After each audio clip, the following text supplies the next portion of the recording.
Everyone welcome to our channel. So మంచి మంచి updates ఉన్నాయండి ఈ వీడియోలో. అయితే మనకు కళ్యాణ్ గెలిచాడా లేకపోతే రీతు గెలిచిందా టీటీఎఫ్ అనేది చెప్తాను. సో ఇప్పుడు మనకు లాస్ట్ ఎపిసోడ్ చూసారు కదా, ట్రయాంగిల్ దగ్గర ఆగిపోయింది కదా. అక్కడ ఏమవుతుందంటే అక్కడ చాలా గొడవలు అవుతాయంట. తర్వాత భరణి గారు మస్తు ఫైర్ అవుతారట. తర్వాత కళ్యాణ్ కూడా ఏడుస్తారట, భరణి గారు ఏడుస్తారట, చాలా ఇదైపోతుందట. అప్పుడు ఏం జరిగిందంటే ఆ గేమ్లో రీతుయే గెలిచింది. సో ఎందుకంటే రీతు ఏం చేస్తుందంటే ఫస్టే అవన్నీ డబ్బాలు, రౌండ్స్, స్క్వేర్స్, ట్రయాంగిల్స్ అన్నీ ఒక దగ్గర వేసి పెట్టుకుందాం. ఆల్రెడీ ఫస్టే మీకు ప్రోమోలో కొంచెం చూపించారు. ఇప్పుడు కూడా మనకు సెకండ్ రౌండ్ నుంచి టకటక తీసుకొచ్చి పెడుతూనే ఉంటుంది, పెట్టుకుంటారు, రింగ్ వేస్తూనే ఉంటుంది. అక్కడ మీరు అబ్జర్వ్ చేస్తే మీకు అర్థమవుతుంది. అవన్నీ జమ్ చేసి పెట్టుకుంటుంది ఒక దగ్గర, ఒక బాక్స్లో. కానీ మరి అది భరణి గారు చూడలేదో ఏమో గేమ్ బిజీలో, కానీ టకటక పెట్టేస్తుంది, వేసేస్తుంది. కానీ ఫస్ట్ లీడింగ్లో భరణి గారే ఉంటాడు. అయితే ఆ ట్రయాంగిల్ ఇష్యూ మొత్తం గెలిచిన తర్వాత తనుజ తీసుకొచ్చింది కాబట్టి, సో అక్కడ ఏం జరిగిందంటే మళ్ళీ ఆడతారా, మరి ఏమవుతుందో చూడాలి. మనకి ఇంకా ఇప్పుడు లైవ్లో ఆల్రెడీ స్టార్ట్ అయింది. ఏమవుతుంది అనేది ఖచ్చితంగా నేను మళ్ళీ అప్డేట్ చేస్తాను, రీల్ పెడతాను, ఇన్స్టా ఫాలో అవ్వండి. సో ఆ గేమ్లో అయితే రీతు గెలిచింది. రీతు గెలిచినాక ఇమాన్యుయల్తో పోటీ పడుతుంది. ఇమాన్యుయల్తో పోటీ పడ్డప్పుడు ఇమాన్యుయల్తో పోటీ ఎందుకు పడుతుందంటే ఇమాన్యుయల్కి ఆల్రెడీ ఫింగర్స్కి ఇంజురీస్ ఉన్నాయని చెప్పేసి ఆ అమ్మాయికి చెప్పడం వల్ల ఇంకా రీతు ఇందాక కూడా ఇమ్మునే సెలెక్ట్ చేసుకుంటా అంటది భరణి గారి. అప్పుడు కూడా మనకి డీమాన్తో మాట్లాడుతూ సో ఏమంటుందంటే ఇక మళ్ళీ ఇమాన్యుయల్ని సెలెక్ట్ చేసుకుంటుంది. ఇమాన్యుయల్ ఓడించి రీతు కళ్యాణ్ ఫైనల్లో ఉన్నారు. సో కళ్యాణ్ లీడింగ్లో ఉన్నాడంటే ఇప్పుడు ఆల్రెడీ గేమ్ కంప్లీట్ అవ్వలేదు. ఏదైనా ఇన్ఫర్మేషన్ ఉంటే నేను ఇన్స్టాలో పెడతాను. మోస్ట్లీ కళ్యాణ్ గెలుస్తాడని టాకు.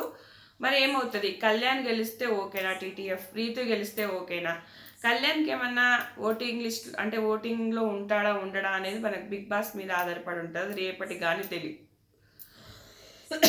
సో ఎవరు గెలిస్తే బాగుంటుంది అనేది ఖచ్చితంగా కామెంట్ చేయండి. మోస్ట్లీ కళ్యాణే అని అంటున్నారు, చూద్దాం అది ఎంతవరకు నిజం అనేది. సో కానీ నాకు ఇందులో వరస్ట్ అనిపించింది ఏంటి అంటే, కళ్యాణ్ అండ్ ఇమ్ము చాలా ప్లాన్లు స్ట్రాటజిక్గా చేస్తున్నారబ్బా. రీతుని ఒక వాడుకున్నట్టున్నారు, కానీ రీతు కూడా హుషారే ఉందిలే. ఎందుకంటే ఇప్పుడు కాయిన్స్ టాస్క్లో ఓడిపోవాలనుకున్నారు వీళ్ళిద్దరు, కానీ ఆమె కూడా అంతసేపు పట్టుకొని నిల్చోవాలి కదా. వీళ్ళు ఓడిపోవాలనుకుంటే ఆమె కూడా అంతసేపు పట్టుకోవాలి కదా. అంతసేపు పట్టుకొని నిలిచిందంటే గ్రేట్. ఎందుకంటే అది పెట్టేటోళ్ళ చేతిలో ఉండొచ్చు, పట్టుకునే చేతిలో ఉండొచ్చు. సో అట్లా కూడా ఆమె ఓడిపోయే ఛాన్సెస్ ఉన్నాయి. వీళ్ళకి ఇద్దరికి ఎక్కువ కాయిన్స్ పెట్టేటప్పుడే పడిపోయినాయి. సో ఏదైనా జరగచ్చు. కానీ వీళ్ళు నిజంగానే కానీ సిన్సియర్గా యాక్టింగ్ చేస్తారు చూడు, సూపర్ అనిపించింది వీళ్ళ యాక్టింగ్. ఓడిపోవడానికి కూడా యాక్టింగ్ చేస్తున్నట్టు అనిపించింది. కానీ చెప్పలేము, అక్కడ రీతు కూడా బాగానే ఆడింది, రీతుని కూడా మెచ్చుకోవచ్చు. కానీ వీళ్ళు కూడా ఎందుకంటే ఇమాన్యుయల్ అంత ఈజీగా వదిలేసుకోవడం టాస్క్ని. మరి వాళ్ళైతే ఇప్పుడు సీరియస్గా ఇట్లా నిజంగానే ఆడుతున్నట్టు, నిజంగానే ఇట్లా ఫేక్గా లేనట్టుగా ఉన్నారనిపించింది నాకైతే. కానీ ఆ స్ట్రాటజీస్ వరస్ట్ అనిపించింది అప్పుడు. ఇంత గేమర్స్ అయి ఉండి అంటే భరణి గారితో రీతునే ఆడిపిద్దాము, మనం ఆడద్దు, ఎందుకంటే నిన్ను డీమాన్కి అయినట్టు అవుతుంది, భరణి గారు గెలిస్తే ఇక మన పరువు ఉంటుందా అని ఇమాన్యుయల్ మాట్లాడడము. భరణి గారేమో రీతుతో ఓడిపోతే నా పరువు ఉంటుందా, నేను అంత డీమాన్తో గెలిచాను, ఆయన అబ్బాయి ఏమన్నా నా లక్కుతో ఉంటుంది. ఇది ఏది ఎలా జరుగుతో అలా ఫేస్ చేసుకుంటూ వెళ్ళాలని స్ట్రాటజీస్ చెయ్యాలి. మరి ఇక్కడ రీతుని వాడుకొని రీతుని ముందుగా పంపించి రీతుని భరణి గారితో ఆడేలా చేయడం అనేది నాకు ఎందుకో కొంచెం నచ్చలేదు. వాళ్ళ మైండ్ థింకింగ్ అనేది నచ్చలేదు. ఏదైనా గేమే. మన తనుజ చేయలేదా మస్తు ఆ డాగర్ ఇచ్చే టాస్క్లు ఎవరికి ఇస్తే ఎవరిని ఓడుస్తారు, ఎవరికి ఇస్తే ఎవరిని చేస్తారు, బాగా ఆలోచించి ఆడింది కదా. ఇది కూడా ఒక రకమైన గేమే అనుకోండి. మీకు ఎంతవరకు నచ్చింది ఖచ్చితంగా కామెంట్ చేయండి. ఫస్ట్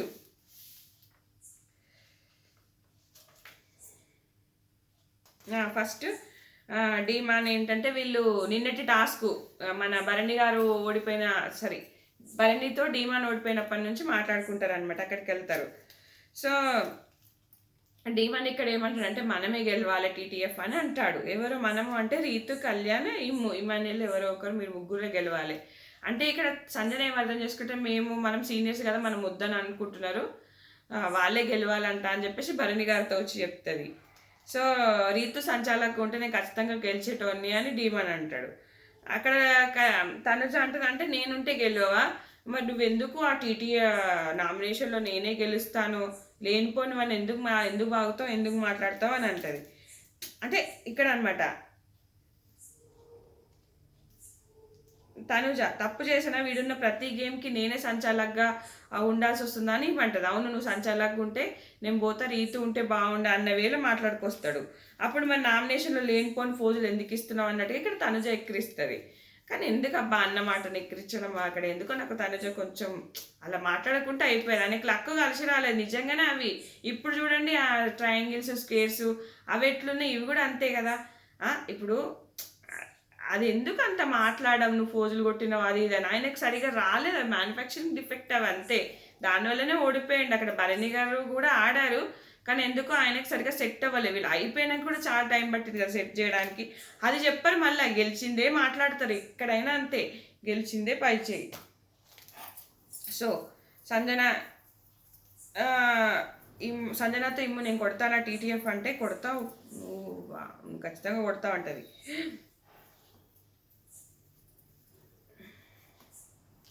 ఇంకా ఇమ్ము ఏమో నాకు ఫింగర్స్ బాగా పెయిన్ వస్తున్నాయి. సో అంటే ఇక్కడ గ్రిడ్ గురించి మాట్లాడుకోరు. డీమాన్ అందరితో అటాచ్ అయి ఉన్నారు. కళ్యాణిము ఇంకా కళ్యాణిము ఒకటే స్ట్రాటజీస్ అప్ప, స్ట్రాటజీస్. తనుజ రీతుతో నువ్వు కూడా క్లెవర్గా ఆడు, కళ్యాణిమేమో రీతునే పంపించాలి అంటే ఇట్లా మాట్లాడుకుంటారు అనమాట. ఇంకా మొత్తం ఇక వాళ్ళు కూర్చున్నారంటే ఒక గేమ్ ప్లానే వచ్చేస్తుంది.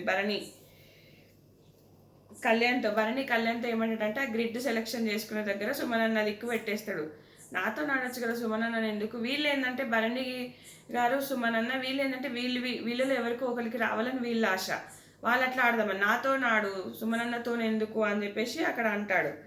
సో భరణి విన్ను లూజర్ కాదు, ఇచ్చి పడేయాలి, ఇంకా ఏ గేమ్ అయినా కూడా ఇచ్చి పడేయాలని చెప్పేసి భరణి అంటాడు. భరణి సుమనన్న జోలికి వెళ్ళొద్దు అన్నాడు. ఇమ్మాన్యుల్ అంటాడు అనమాట ఇక్కడ డీమాన్తో, సుమనన్న జోలికి వెళ్ళొద్దు అంటున్నాడు భరణ్. ఎవరి గేమ్ వాళ్ళు కదా, ఇట్లా గెలుస్తూ పోవాలి కదా గేమ్ అంటే నాకు ఇక్కడ ఇమ్మాన్యుల్ ప్లానింగ్ అర్థమైంది. అప్పుడు సంజనాన్ని కావాలనే సెలెక్ట్ చేసుకున్నాడు, కావాలనే ఆమెను ఇచ్చేసిండు అనిపించింది నాకు ఈరోజు ఈ మాట తీరు చూస్తుంటే. అంటే గెలుచుకుంటూ పోవడమే కదా గేమ్ అంటే, నువ్వు మళ్ళీ సంజనాకి ఎందుకో నీకు నా డబ్బాలు నీకు వస్తాయి కదా అని చెప్పిండు. అవన్నీ అబద్ధం అబ్బా. వరస్ట్ నాకు ఇమ్మాన్యుల్ అదే అనిపిస్తుంది, గెలుచుకుంటూ పోవాలి కదా. మళ్ళీ ఇక్కడ ఇమాన్యుయల్కు ఇట్లా అనిపిస్తుంది, భరణి అన్నతో పెట్టుకుంటే భరణి అండి మనతో గెలిచినట్టు మనతో గెలిస్తా ఇట్లా కూడా ఆలోచిస్తున్నాడు. ఎంత అంటే చూడు ఆయన గెలిస్తే ఎట్లా. సో రీతుతోని ఇప్పుడు ఒకవేళ మరి రీతుతో నాడి భరణి గెలిస్తే మళ్ళీ మీకు పోటీ అవుతాడు కదా, అట్లా కూడా ఆలోచించాలి కదా. ఇట్లనే ఎందుకు ఆలోచిస్తుర్రు. రీతు ఒకవేళ గెలవకపోతే భరణి అన్న మళ్ళీ మీకు పోటీ వస్తాడు కదా, అప్పుడు కూడా మీరు ఓడిపోయే ఛాన్సెస్ ఉంటాయి కదా. అట్లా ఎందుకు ఆలోచిస్తలేరు. తనుజ భరణి రీతు అట్లా ఎందుకు వచ్చిందో అర్థం కాలేదు. కలరింగ్ టాస్క్ జరుగుతుంది కదా, కలరింగ్ టాస్క్లో కళ్యాణి గెలుస్తాడు కదా. సో ఇక్కడ తనుజ ఏమంటుంది అంటే ఆ కలర్ టాస్క్లో అసలు రీతు మీ దగ్గరికి ఎందుకు వచ్చి టచ్ చేసిందో నాకు అర్థం కాలేదు అన్నట్టుగా అంటుంటుంది. ఇక ఏం చేస్తాం, late the end of the day game is game అని చెప్పేసి వాళ్ళ నాన్నకి సపోర్ట్గా మాట్లాడుతుంది. సో భరణి ఇమ్ము చాలా తెలివైనోడు, సంజన ఇమ్ము టీటీఎఫ్ కొట్టేస్తాడు, బాగా అక్యురసీ హైలో ఉంది. కళ్యాణ్ సుమనన్న ఇక వాళ్ళు అది ఆడతారు. సో ఇక్కడ మస్తు ఆడతాడు, సుమనన్న కూడా బాగా ఆడతాడు. ఇక లాస్ట్కి అటాక్ మోడ్లో వెళ్తాడు. ఇంకా భరణన్నకి అర్థమైంది వాళ్ళ స్ట్రాటజీ ఏంటో తెలుసా. కళ్యాణ్ ఏమో మన ఇద్దరిని తోసేయాలి, వాళ్ళు ముగ్గురే ఆడుకోవాలి. భరణన్న క్లియర్గా అర్థమైంది అబ్బా వాళ్ళు ఏం ఆలోచిస్తారు ఏం చేస్తారు అనేది. సో భరణి రీతు ఇద్దరు రిస్క్ ఇమ్మ అంటాడు అనమాట. ఇక ఇమాన్యుల్ అయితే ఒక థింకింగ్ లోకంలో ఉండిపోయాడు. సో రీతు నాతోటి ఆడదు, భరణి సుమనన్నని తోసేస్తారు, ఇంకా వాళ్ళే ఆడుకుంటారు అన్నట్టుగా. ఒక్క నిమిషం. సో ఇక్కడ ఏమైందంటే కాయిన్ టాస్క్ వస్తుంది. కాయిన్ టాస్క్ ఆడిన తర్వాత వీళ్ళు ఏంటంటే మనం ఎవరైనా గెలిచినా కూడా భరణి అన్నతో ఆడదామని డీల్ పెట్టుకుంటారు అనమాట. రీతుతోని ఎవరైనా గెలిచినా కూడా అన్నట్టుగా డీల్ పెట్టుకుంటారు. సో ముందే ఆమెను మోటివేట్ చేయడం, నేను గెలిచిన భరణి అన్నతో ఆడతా అట్లా డీల్ పెట్టేసుకొని ఇంకా కాయిన్ టాస్క్లు మరి ఓడిపోయారు మరి ఏంటో మనం చెప్పలేము. నిజంగానే వాళ్ళకి కాయిన్స్ ఎక్కువ పడితే అక్కడ కింద పడిపోతుంది. ఇక రీతు మాత్రం అప్పటిదాకా స్టెబుల్గా ఉందంటే ఆమె ఆట గొప్పతనం కూడా గ్రేటే కదా. సో తర్వాత వీళ్ళు ఇంకా డిస్కషన్, మనం కావాలనే ఓడిపోదాము, కావాలని ఓడిపోయినట్టు రీతుకు తెలియకూడదు, ఎవరికి తెలియకూడదు ఆ రీతు మైండ్లో ఏముంటుందో కూడా తెలియదు అని కళ్యాణ్ ఒక రకంగా సర్కాస్టిక్గా రీతుని ఎక్కిరించినట్టు అనిపించింది నాకు. సో ఇంకా మనం చాలా స్ట్రాటజిక్గా ఆడాలి. అసలు మనం ఇలా చేసినట్టు అలా చేసినట్టు ఎవరికి తెలియకూడదని వీళ్ళు ప్లాన్ల మీద ప్లాన్లు వేసుకుంటారు. కళ్యాణ్ అంటాడు రీతు ఊరలో ఏముందో అర్థం కాదు, రీతు డీమన్. ఇంకా రీతు అంటది డీమన్ నాకు ఎందుకు పెట్టలేదు నువ్వు కాయిన్స్ అంటే, ఇప్పుడు అది సపోర్టింగ్ టాస్క్ కదా, నీకు ఎందుకు పెడతాము, వాళ్ళకి పెట్టాలి, వాళ్ళకు ఎవరైతే గోల్పోవాలనుకున్నారో వాళ్ళకి పెడతాం కానీ నీకెందుకు పెడతాము Ritu. So I play with Immu అంటది. తర్వాత నేను మెంటల్దా అన్నా ఏమన్నా. సో ఇమ్ముకు ప్రాబ్లం ఉంది కాబట్టి ఇమ్ముతో ఆడదాం అనుకుంటుంది. సో డీమన్ అంటాడు you play with you game అని ఇక్కడ డీమన్ అంటాడు. రీతు భరణి గారని సెలెక్ట్ చేస్తుంది. సో అక్కడ ఏంటంటే 3 స్క్వేర్స్ 3 రౌండ్స్ 3 ట్రయాంగిల్స్ పెట్టి 3 స్క్వేర్స్ పెట్టినాక ఒక రింగ్ వేయాలి, 3 రౌండ్స్ పెట్టినాక ఒక రింగ్ వేయాలి, 3 ట్రయాంగిల్స్ పెట్టినాక ఒక రింగ్ వేయాలి అనమాట. సో ఇక్కడ ఏం జరిగింది అంటే రీతు ఏం చేసిందంటే ఒక దగ్గర అన్ని జంప్ చేసుకుంది. ఫస్ట్ లీడింగ్లో భరణి గారే ఉంటాడు. తర్వాత ఇక్కడ రీతు అన్ని సెలెక్ట్ చేసుకొని ఫస్ట్ లేట్ అవుతుంది, కానీ తర్వాత ఫస్ట్ రింగ్ వేయడంలో కూడా రీతు లేట్ అవుతుంది.